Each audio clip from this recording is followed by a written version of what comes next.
Immigration, Refugees, and Citizenship Canada has announced that any foreign national who receives a job offer while in Canada will be able to apply for and receive a work permit.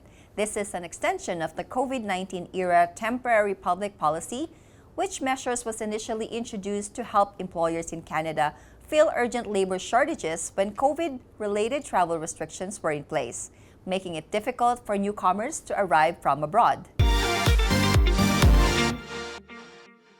Welcome to Mabuhay TV. I am your host, Lourdes Federes, and I am joined today by Mr. Joel Duque. He's the regulated Canadian immigration consultant here in Winnipeg to explain about this program and how it can benefit the local economy. Hello, Mr. Joel. Hi, Lourdes. It's good to see you again. Firstly, I'd like to thank you again for having us. The first time that we were together was, I don't recall, I think it was 2018, 2019, way before the pandemic, and I'm glad everything is well, and I'm glad to see you again. Thank you, and it's an honor to be here with you today again. Thank you so much as well. It's a privilege for us, and also with this topic that we have right now, which is so relevant. Right. Can you explain what this program is all about? Well, you mentioned something about the visitors, correct? Is that the policy that we're talking about here, right? Yeah, it's about the extension of that policy from IRCC where workers, visitors visa, those visitor coming in Canada and able can to change work, it to work permit. You see, that's the thing. It's this economic type of application, I guess you could say, or it was an economic decision on why they created that particular policy. As you already know, as I mentioned earlier today, that Canada is definitely one of the biggest economy in the world. I believe earlier today I mentioned that they are ranked on a top 10 biggest economy, meaning the fact that we have a lot of businesses here. The problem that we have is we don't have enough workers. You see, and that's why we get help from a lot of 16 years old that are allowed to work. You see, and also on top of that, you notice that there's a lot of people that is working in the healthcare industry, especially in Manitoba. And the reason why, because a lot of our workers are getting old. So therefore, we really desperately need people to work. So when the COVID hits, right, they stop working. But when the COVID came, when the COVID stops and said the government of Canada said, okay, let's go back to work. All the employers came back, except the employee did not all come back. Okay, so that's where the problem is. So the Canadian government is thinking, well, wait a second here. We already have a problem with our economy because we don't have enough workers. Now this is happening. What do we do? So what they've done is basically allowed the visitors to be able to change their visitors' visa to work permit in Canada. While they're here. Inside Canada, while they're inside Canada. So they allowed that. The public policy was announced, I think that was in February of 2023. I can't recall the exact date, and it's good until February 2025. Yeah, so they extended it. That's right. It's supposed to be ending this year, and they extended for 2 more years. That's right. Yeah. Okay. So, so basically, who can really apply for a tourist visa? Well, anybody could apply for a tourist visa, but the visa officers are going to be looking for 3 things.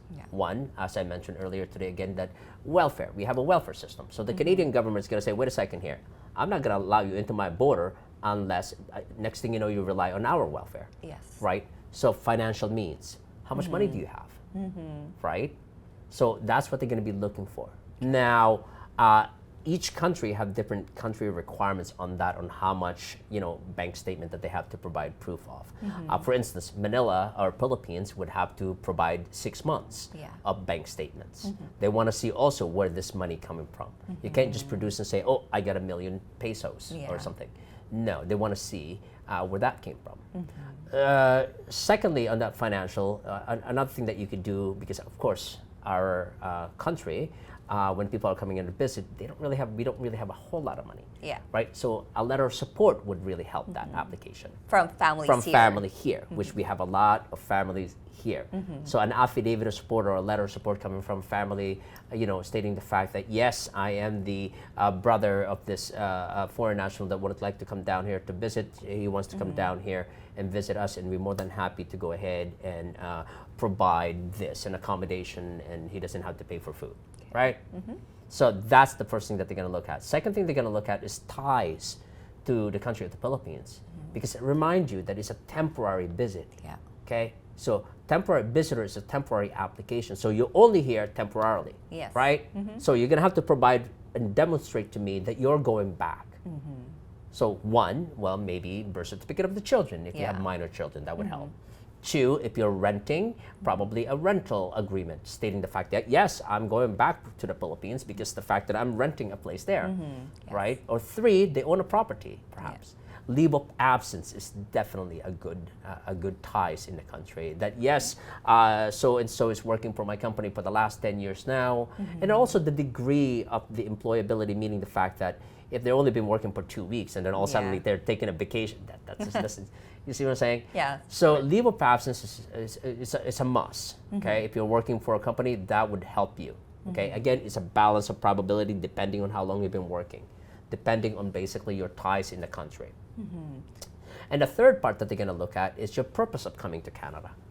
Okay, why are you coming to Canada? Yeah. Or maybe to visit mom that you haven't seen for the last 5 years or before the COVID time, and now the COVID is now okay. Please let us come in.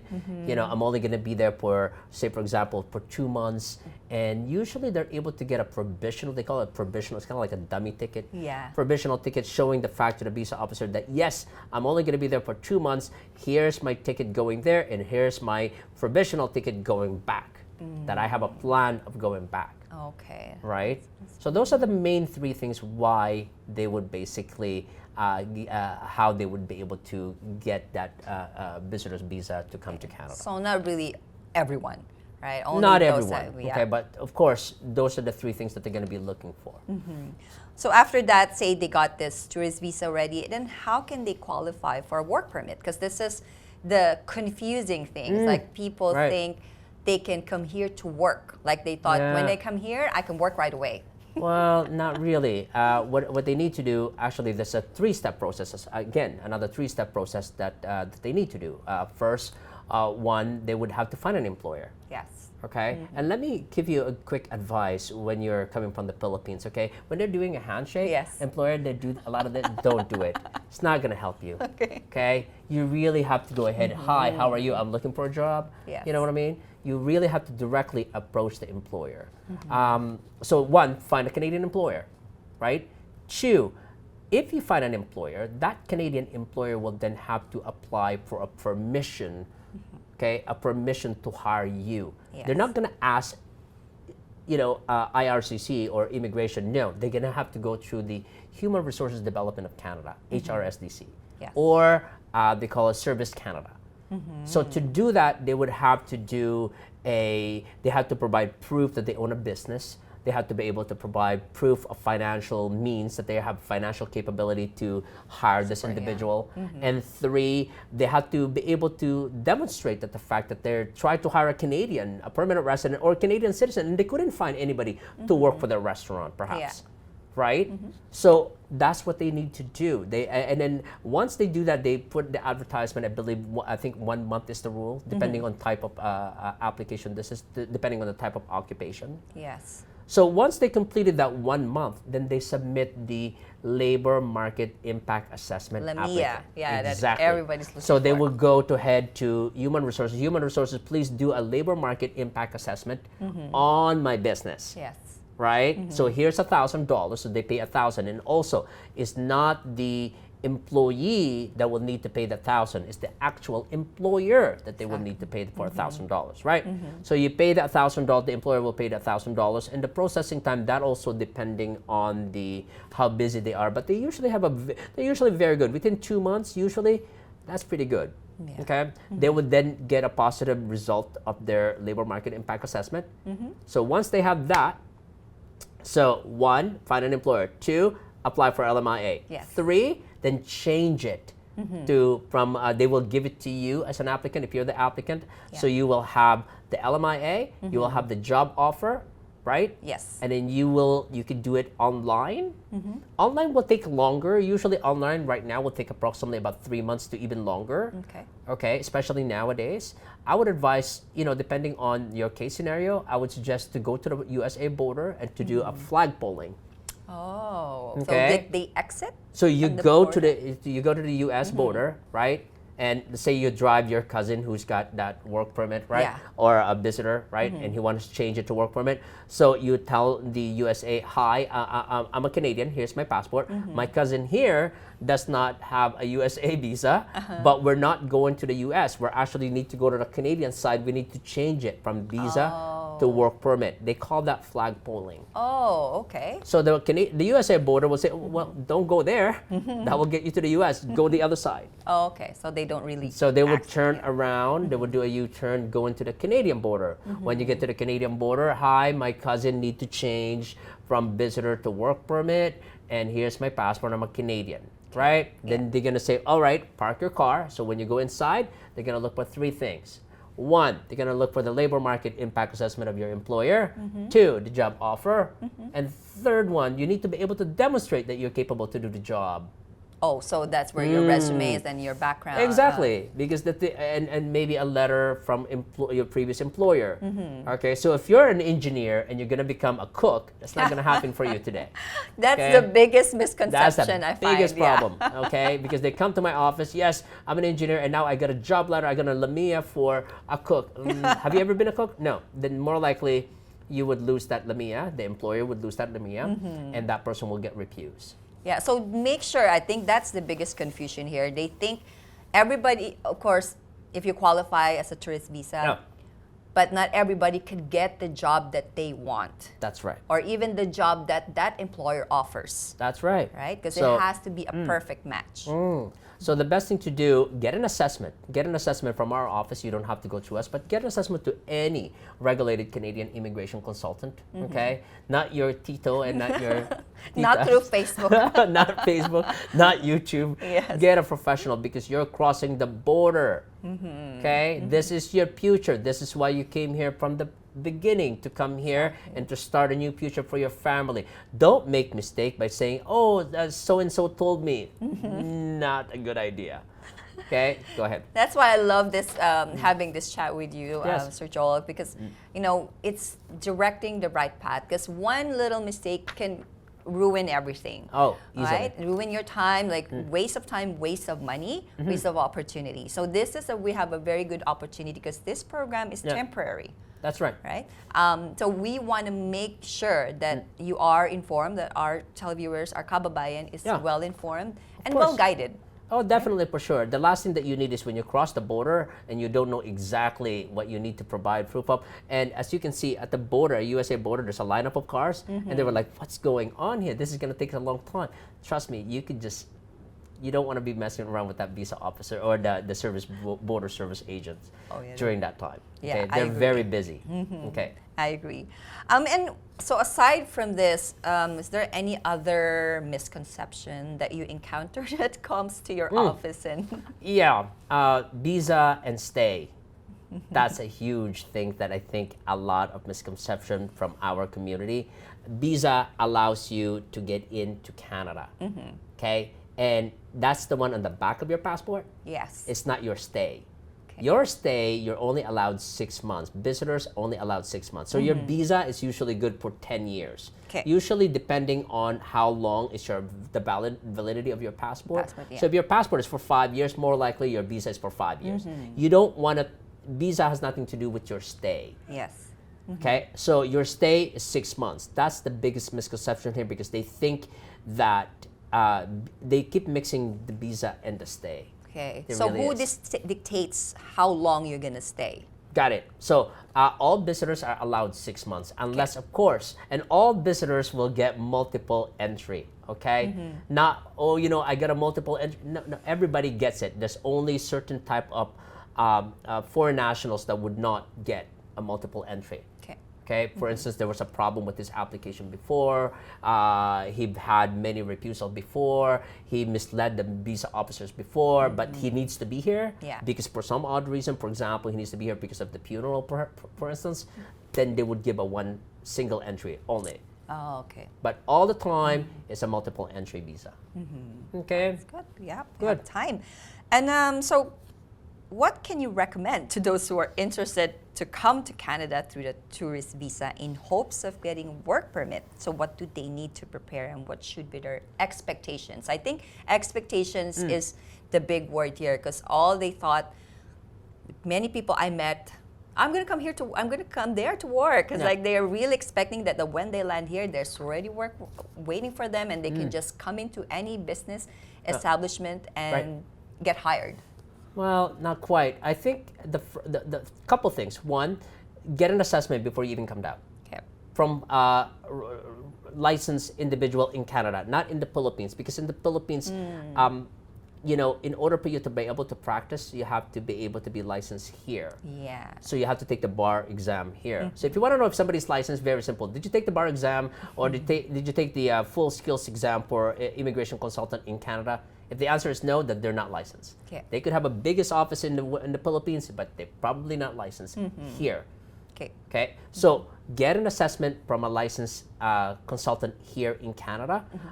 They do that a lot we do that a lot also on video calls. Yeah. That's always been the thing that we do. And secondly, the type of occupation that you're looking for. Yes. Simple Googling. You know, if you're basically a teacher, you know you cannot become a teacher in Canada. Yeah. Okay, and you also might want to look at, so for instance, engineer and then a homemaker, right? Together, and then always it seems to be the man always going to Canada, right? They think they're the principal applicant. Yeah. But if you Google the job and demand in Canada, are probably lower end job, probably more into, for instance, you know, working at Tim Hortons, or working at McDonald's, and working at this, and yet your spouse probably have a background of that, perhaps, maybe. Yeah. Right? She probably much more eligible than you, because you're. So you don't want to go ahead and spend all this money, get to Canada, you're an engineer, thinking that there's still a possibility there, but it's limited compared to number of employees, number of employers that need people to work on their business. Yeah. Okay, Yeah. and that will be lower type of, you know, in a customer service type of business. Good. Yeah. So do you really notice, like, compared to last year, is there really a enormous amount of people coming from the Philippines getting confused about this? And what are the factors you think that created this kind of confusion? Well, one of the things also is that the policy, so they want to be able to get somebody to help them to work, right? So when you look around in Manitoba, for instance, if you look around in Winnipeg, say on a lower occupation, you would notice a service occupation, McDonald's, right, Tim Hortons, you would notice there's you don't see Koreans, you don't see Japanese, you don't see Vietnamese, you see Filipinos and East Indians. Why? Because of language ability. So if you look at the processing time for visitors visa, and you would notice, and I've shown you before, some of them are 365 days before you get a visa. You see, but Philippines, how long? 16 days. So, say, how did that happen? Because they want these people to come here. So we want you to come to Canada, but make sure, please get an assessment first to make sure that you know what's going to happen in the next little while before you enter this beautiful country. Okay. So for on an employer side, yes, like I own a business too. So what do I need to prepare? What is the advantage anyways of hiring a foreign worker? Well, yeah, if you're an employer like myself as well, you know, one of the things that we train people, right? 3 weeks later, they're gone. We train another person, 4 weeks later, they're gone. Okay, if you count all those numbers of people that you have, you know, that resign the company or quit or no show, right? It's just, wow, it's so many people, right? If you calculated the amount of money on that one, wow, that's just a lot. Yeah. But a temporary foreign worker, they're kind of stuck with you until they become a PR. So that could be 3 years, 4 years with you. Yes. That's pretty good. Exactly. Now, in a employer's perspective, in an employer's point of view, I think that will be a humongous advantage for me. Oh, definitely. You see? So that is the one that I think employers, which one of the things that we're going to be tackling soon here in our city of Winnipeg, and also in the province of Manitoba, is to be able to go ahead and inform our employers that yes, you should really consider having a temporary foreign workers. Yeah, because I think the initial impression in hiring a foreign workers, are The like cost the is too cost costly, right? and like time. lots of time. Like I don't know if I could do it. I'm too busy already with my Right. business. Those kind of things. Like Right. if you see that, that's the Oh yeah, common- but if I could provide a service to you and say, look, here's what we're gonna do, okay? We're gonna do it for you, and the only thing you really have to do, okay, as an employer, is that we're gonna do all the things that needs to do in order for you to get a positive LMIA. Okay. You see, our office have done a lot of LMIAs, and we still continue doing more LMIAs right now. When we started, I think that was 2016. We have like maybe one or two, and now all suddenly a lot of businesses are calling us just to get the LMIAs. You see? So do you see this as a positive sign for economic growth, like having Definitely this for program? sure. Definitely for sure. We both have kids. I mean, 16-year-old, do you want to go ahead and get the kids to work? Not really. You see? So that's where this thing is going, where our kids is now going to what we want them to do, really, is the education. And Canada provides the best education there is I agree, yes. in this country. And the thing is, you know, when children are partially working and going to school at age 16, kind of a little bit, take a little bit of toll, but they have so much opportunity. So that's what we wanted to do here. So we're hoping that, you know, bringing in the temporary foreign workers will solve that, give a good solution. Anyways, I wouldn't say all the solution, but certainly a good solution to meet the requirements of the employers. How about with their The demand. families? So when they come here as a tourist, Yeah. say as a family of tourists, then Right. once they secure a working visa, Mm-hmm. what happened to their family members? Do they have to come back home? Very or- good, very good. That all depends. The new policy, basically, I think specifically they talk a little bit about when you have, the occupation is based on occupation. So occupation is the national, I don't know if you're familiar with the National Occupation Classification, or the NOC, the NOC. What it is that they categorize occupations, for instance, 0, 1, 2, 3, 4, 5 executives, managers, supervisors, and lower job, right? Yeah. So if you got a job on a 0, 1, 2, 3, that means executives to supervisory level. Yeah. That would be a skilled worker. Also, certain occupation could be a skilled level, like for example, cooks or bakers, right? So that will allow you to be able to bring the spouse on an open work permit. Children can now study, okay, because you're helping our economy, right? So therefore, the Canadian government say, well, we want their children to be together, so yeah, they can study here for free.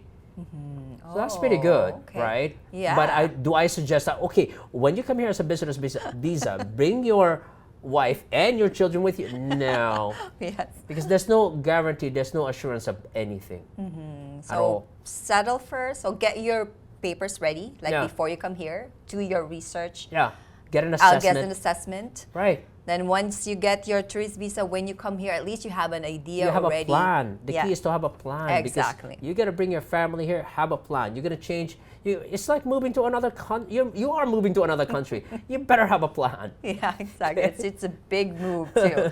So because the one of the conception as well.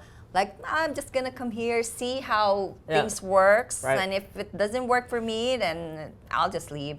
So, but the testing time is very crucial, and I don't think you wanna lose the opportunity just to test it. Like when you come here, you better be sure. Yeah, you better be ready. Yeah. Better be ready for that, especially our winter in Winnipeg. Oh, good luck.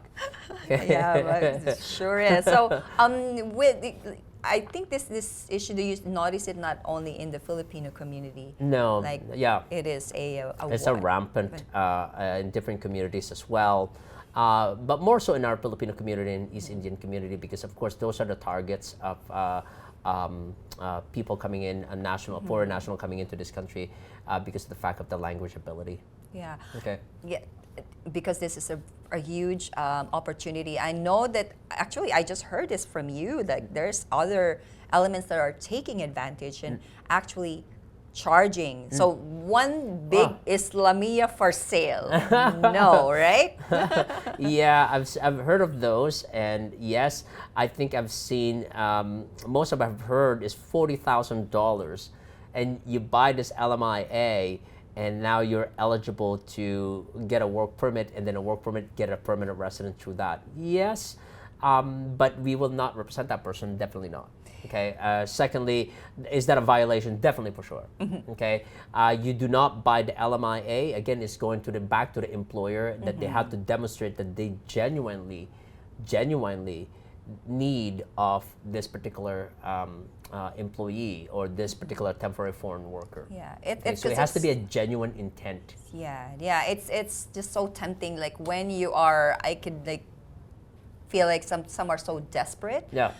Because of lack of information and lack of resources, that then this person can easily be a prey to those kind of scam. Yeah, for sure. So if you are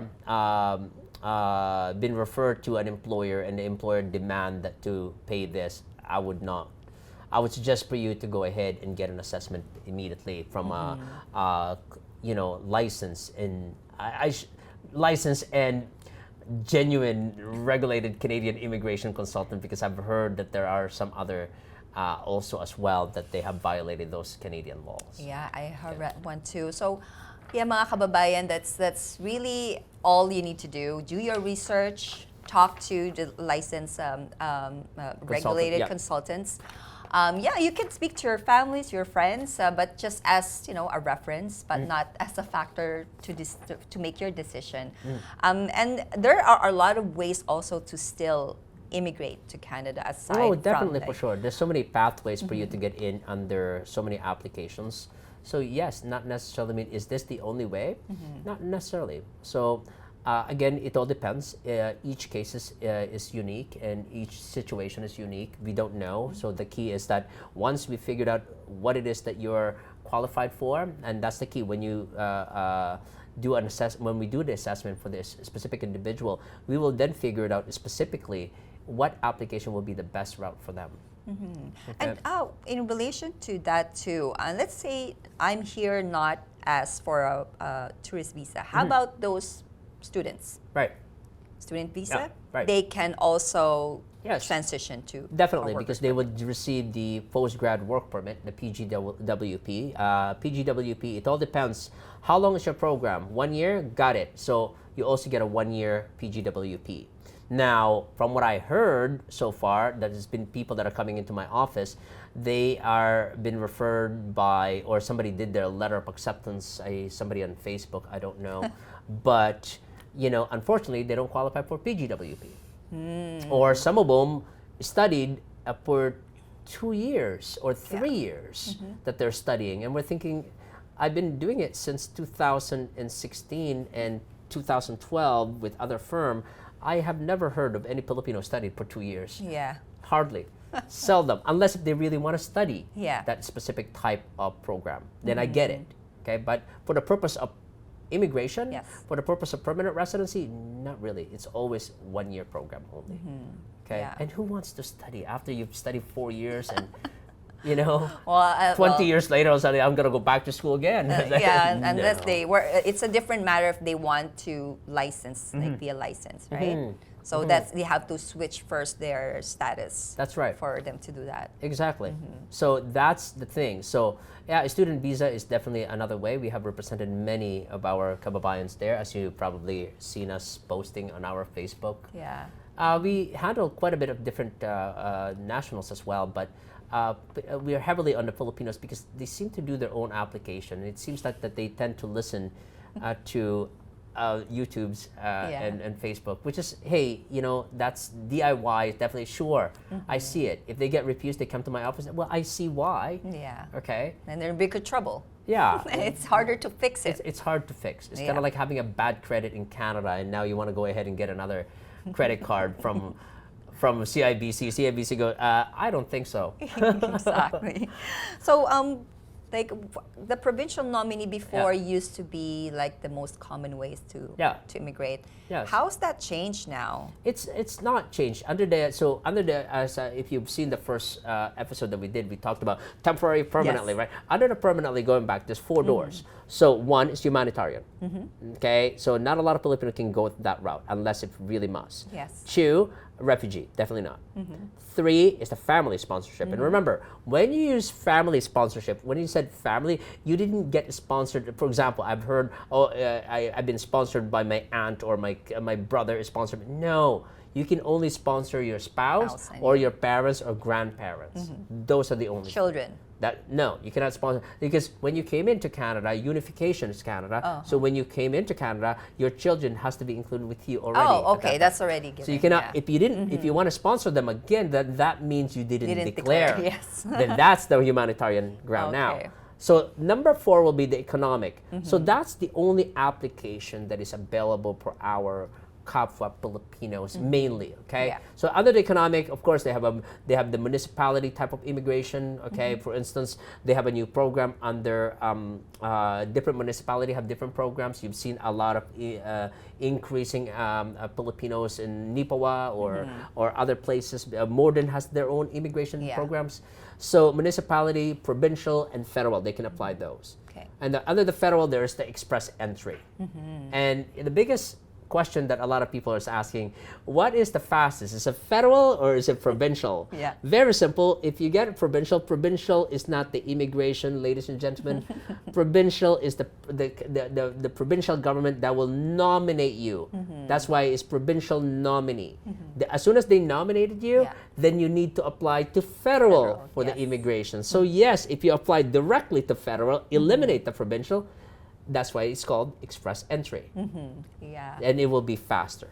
Yeah, there you go. So there's still many options available. Oh, there is options, good options. Just go first to the website. There's the government website, and then lots of opportunities to come. So just don't get stuck with tourists. Don't just get stuck with Lamia, or there are several options, and you know, our kababayan, we all have a variety of skilled workers out there, not just in the Philippines but all over the world. Definitely. Yeah, definitely, for sure. Is it with that question? Is it the same category when they're coming from outside the Philippines?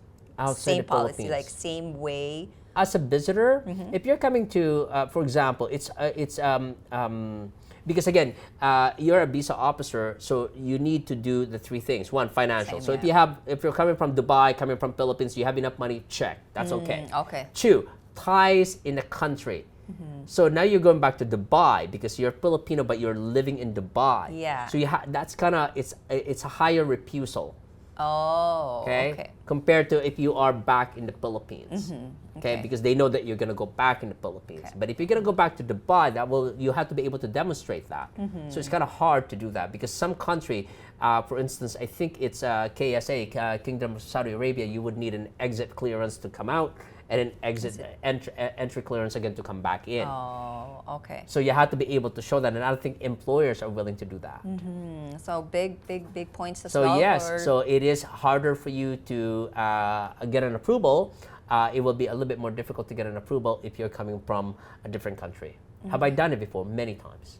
To get an approval, yes, definitely. Okay. Wow.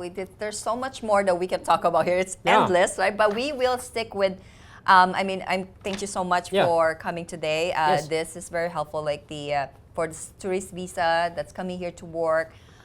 I wish you all the luck. Like there are a lot of employers really looking for employees. But just equip with education and proper preparation when you come here. Including the handshake. That is very important. Not this right? one. Has to be a strong grip one. Definitely, for sure. And I think also one more thing that I should add in there is that when you talk to somebody, when you go to an interview or when you submit your resume, preferably in person, and preferably also speak to the person who handles, who's responsible for hiring, or maybe even the owner of the company. Okay. If it's a smaller enough, the owner of the company will come out and say, and then you can explain to them what labor market impact assessment is.